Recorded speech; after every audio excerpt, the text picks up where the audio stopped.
Political violence is a sign of a deep and corrosive sickness in any society. But in America today, the problem is just not political violence in the abstract. It is the specific kind of political violence which is overwhelmingly driven by a specific set of actors and groups. None of this emerged out of thin air. Over the past week, leaders from across the political spectrum have come out and forcefully condemned Charlie's murder and political violence more broadly. For that, we're all very grateful. We should be grateful. There have been calls to unite and come together in the wake of Charlie's murder, and I want to do that. I do.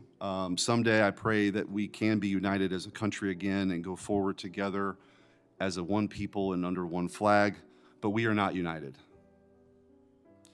Upstream from the dehumanization and demonizing political violence and rhetoric tearing apart our country is a divide on how we view America and Americans.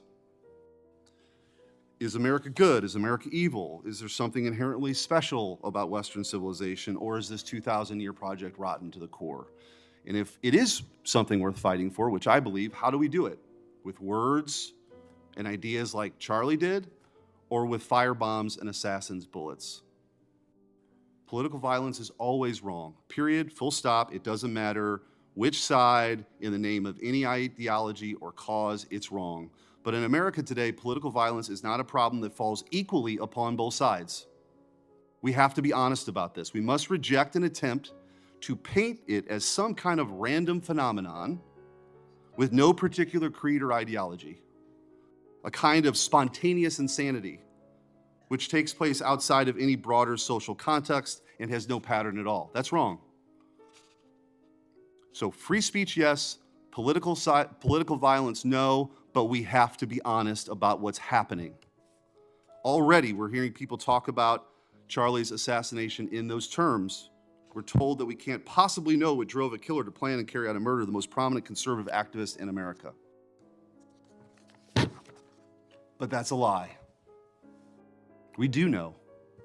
The facts are plain and clear, and we have to speak truth in this moment, or there's no other side of the mountain. The vast majority of Americans are against political violence, but there is a vocal, active minority that encourages and celebrates it, and that minority is overwhelmingly on the left.